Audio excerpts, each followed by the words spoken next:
Welcome to the Thursday session. Welcome everyone.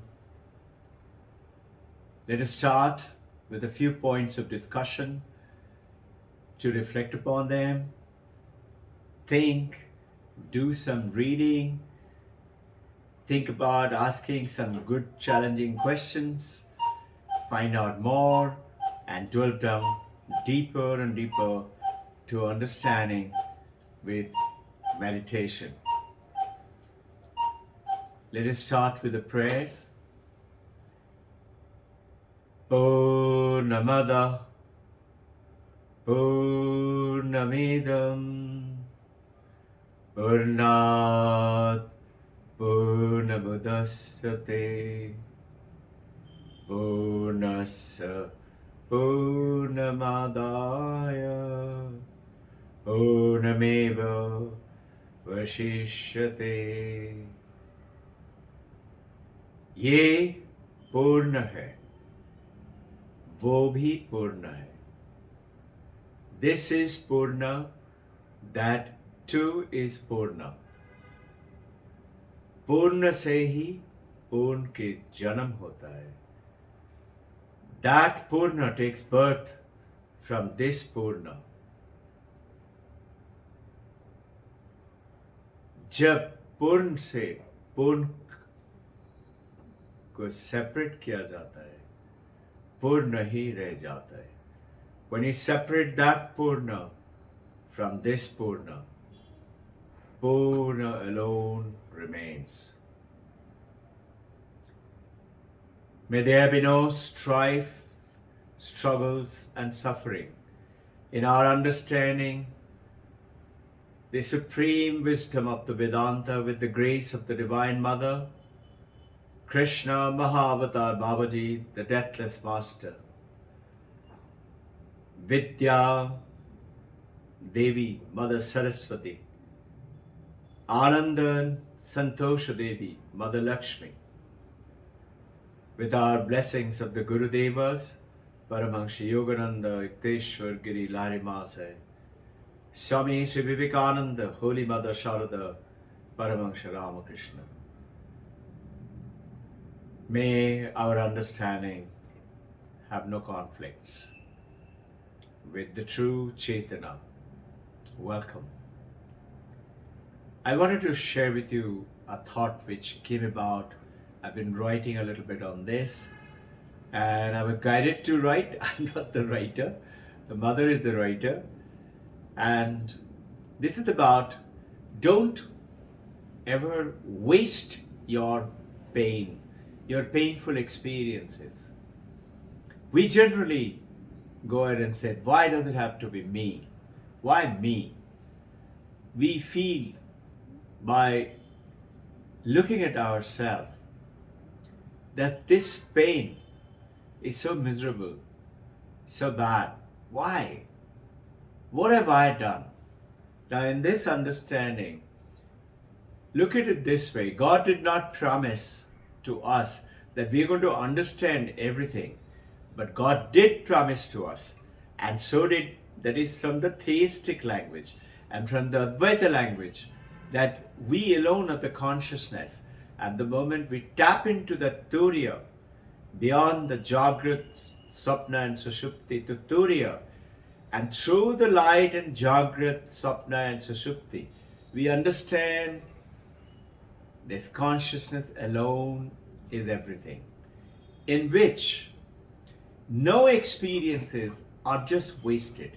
We can come out of the experiences stronger and better, or we can come out with the experiences with bitter, with have no faith in God, and say, why do we have to suffer if God really exists? In this journey, there are three simple examples. Look at, let's say, a big picture, a puzzle, 1,000 pieces puzzle. Beautiful picture with the mountains and waterfalls and sun shining, rising sun. And 1000 pieces, when you put it appropriately at the correct place, then only the picture is complete. But now what has happened, this little suffering of mine is one little piece. And when I look at that piece, it doesn't connect. It doesn't make any space. And I might even think this piece doesn't fit into this. This must be some other puzzle. Somebody else's puzzle has got mixed into this box. No, have complete faith in that Turiya Supreme Brahman and theistic language. We observe both Bhakti Yoga, Jnana Yoga. We work Karma Yoga, we practice Kriya Yoga, Raja Yoga. So theistic language, God cannot make a mistake. It does not make a mistake. There is a deeper meaning behind this. Only thing I do not understand, where does this puzzle piece fit?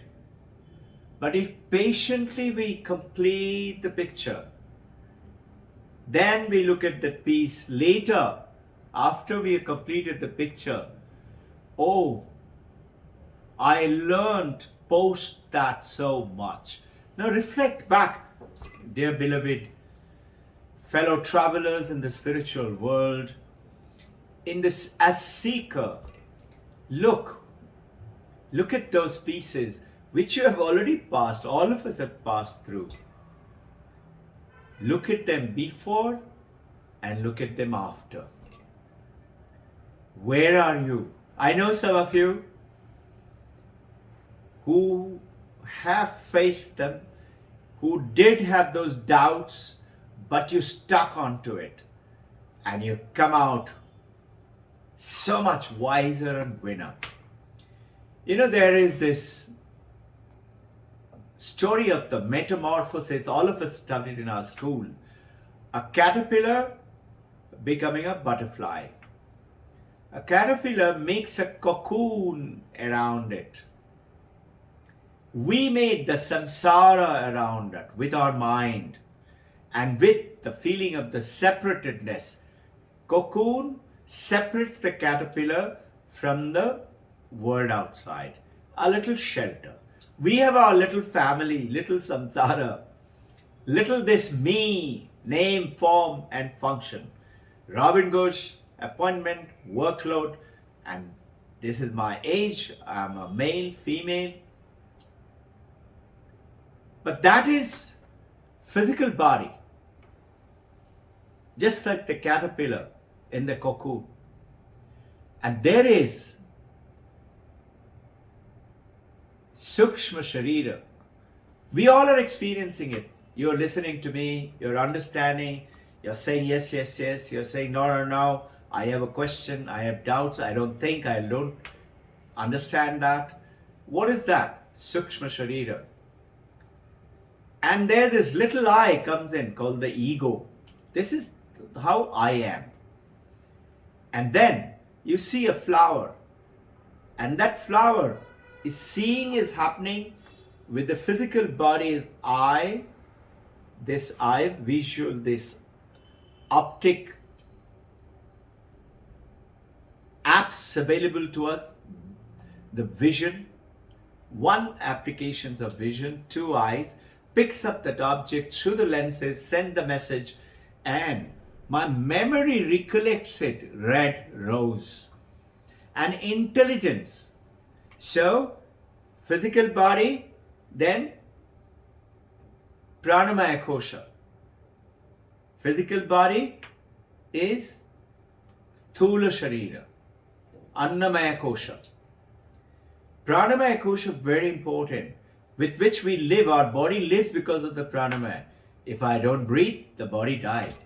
And then manamaya kosha, mind, with intellect, buddhi and memory, makes the flower. This is the flower. And that mind receives from the consciousness, we know it now, from the Turiya, the light, which becomes the reflective consciousness, as we talked about the last time. The reflective consciousness becomes a part of the mind, a part of the Sukshma Sharira. And with that Sukshma Sharira, and Sthula Sharira, it becomes one part, and the consciousness is another part. So, Sukshma Sharira is Pranamaya Kosha, Manamaya Kosha, Jnanamaya Kosha. And then is the Anandamaya Kosha, which is the Turiya, single, alone. Now, with this understanding, when that caterpillar is now working through that cocoon and slowly transforms into a body of a butterfly, but the wings pushes and struggles and struggles and struggles, suffering and suffering and suffering, and eventually it breaks through the cocoon. The butterfly is now a butterfly, metamorphosis has taken place, and its strong wings makes it fly. What makes the wings strong? That suffering, which you and I say, why me? Why does it have to be me? Why this physical, mental suffering? Why did so-and-so die? Why do I have to have this separation of relationship? They all go ahead, pile it up with the actions of the Manomaya Kosha and couple with all this. You know, the scientists experimented by cutting the cocoon so that the caterpillar can come out easily. They did become a butterfly, but the wings were so weak, they couldn't fly. And because they couldn't fly, the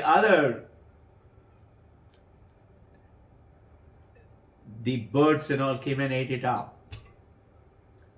So to survive in this, God is telling, understand me better by becoming better through the suffering, and understand not so, become bitter and say God doesn't exist.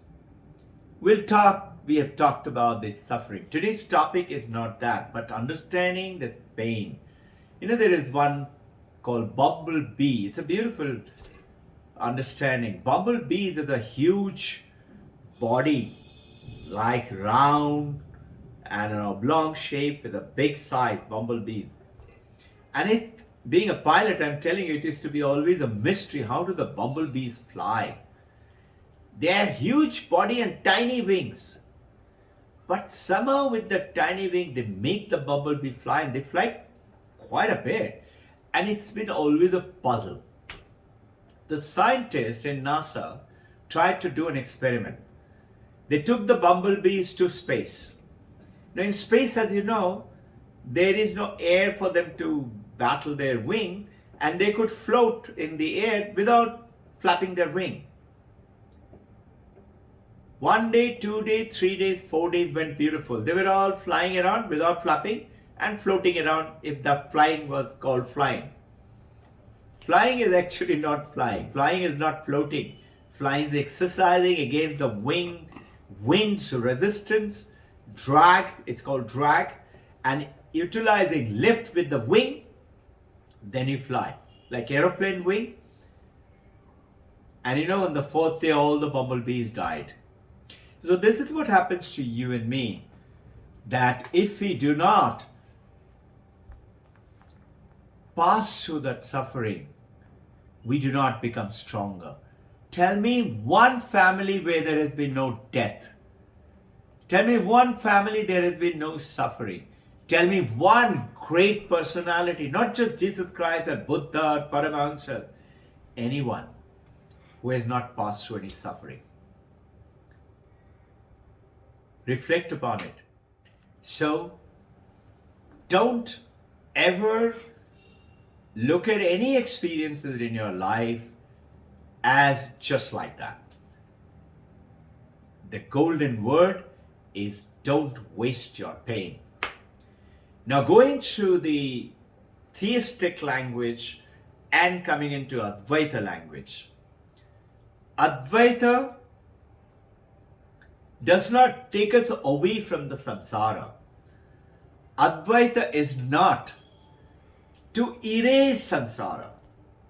Himalayan yogi is saying अद्वैत संसार को मिटाने के लिए नहीं है।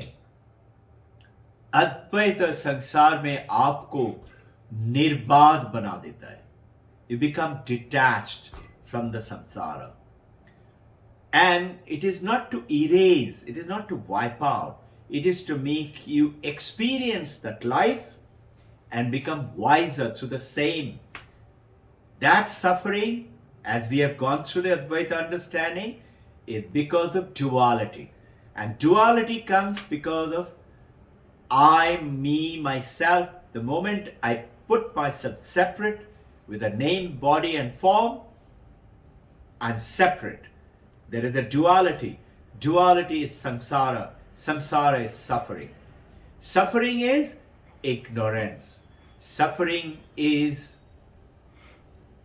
not knowing, and suffering is in reality, in Advaita way, it is like a movie. Going into Advaita makes us actually limitless and fearless. And practicing through Dvaita, through Bhakti Yoga, and through Karma Yoga, and through Kriya Yoga, Raja Yoga, and Jnana Yoga, understanding supreme, it makes you open to all manifestations of life, accepting it with cheerfully, blissfully, and you experience the life, every experience with joy and bliss. This, everything, is it an illusion? Is nothing going on? Surely. Nothing is going on is not correct. A movie is going on. So there is two kinds of reality in terms of absolute reality and ultimate reality. In the absolute reality, Brahman alone is real. Everything else is an appearance. Snake appearing from a rope. In the desert, a mirage appearing as lake. It doesn't wet one grain of sand, the entire water of the lake of the mirage. Now, I'm looking at the screen and the movie is going on, and am I saying, is not everything real? No, in the absolute it is not. In the ultimate reality, yes, there is hero, there is heroine, there is fight, there is love scene is going on. Nothing is real? Now tell me, can I say that the screen will become the hero or the heroine? Difficult to understand a little bit. As you keep talking about it, it will become clear. So, can I have the grace of my Guru to look at the ocean and I say, I can't understand it. With my grace of the Guru and God and the Divine Mother and Babaji, can I see little water in the wave and the ocean? Understand it? I certainly need the grace of the Divine Mother, God and Guru to understand Vedanta. But all I have to do is awaken myself to know through Jnana Yoga that this wave and the ocean is nothing else but the water. This samsara is nothing else but the Brahman, the consciousness. That snake is nothing else but the rope. Rope doesn't become poisonous because it looks like a snake. I cannot say that let me seal with the Guru's grace little bit of gold in the gold ornament. It is gold and gold alone. I cannot say, can I see little bit of clay in the clay pot with Guru's and blessing? No, it is just becoming awakening So, if I understanding a little reality through the Advaita, through the knowledge, Jnana Yoga, and bring in the so-called the absolute world into the ultimate world, you see through the Turiya, the light is who I am. I am experiencing the real world right now. You're listening, watching, understanding, thinking through the Jagrat state. But that is happening because of the awareness, which is the self-reflective awareness from the consciousness, Chaitana. I am experiencing the world. When I go into the dream state, I'm experiencing the dream state because of that consciousness. With the dream body, the dream mind. And through the Sushupti, I am experiencing the lack of experiences of anything. It's a blank world. But then through my meditation, Nididhasanam, Mananam takes away asambhavana. What is asambhavana? I can't believe it. It's real. Not possible. Takes away by reflecting, by asking questions, by reading, and by reflecting more. And Nididhyasana makes it firm knowledge. Through there, I see the light. In Jagrat, in Sushupti, in Shapna, I am that light, the awareness. And now, I am on the path of enlightenment. I know. I'm playing along through this. Everything is illusion. Everything is an appearance. Nothing is going on. Yes, it is going on. Depend on the perspective with which we are looking at. So our intention as the Advaita and the Vedantist with the theistic, with Bhakti Yoga, Karma Yoga, Raja Yoga, we play the role as it has been given to us. Whether it is suffering, whether it is joy, whether it is ananda, whether it is spiritual bhavana, bhav, or the disparity, or facing a trouble, we face it with joyful, knowing there has to be a design with which that puzzle is going to fit in. I have my faith in the Supreme Consciousness in me, and I know when I get connected to my Turiya, the Turiya which has created the consciousness, this galaxy, the universe, the planets, the dogs and the dolphins, and you and me, my family, by the existence, by the consciousness. I will have the power when I get connected with the consciousness. I have the power. I would know how to change it to bliss, to joy, to ananda. That is the understanding for which we are doing this tapasya, this yoga. Getting yoga is not connecting, like which we know. Yoga is vyoga.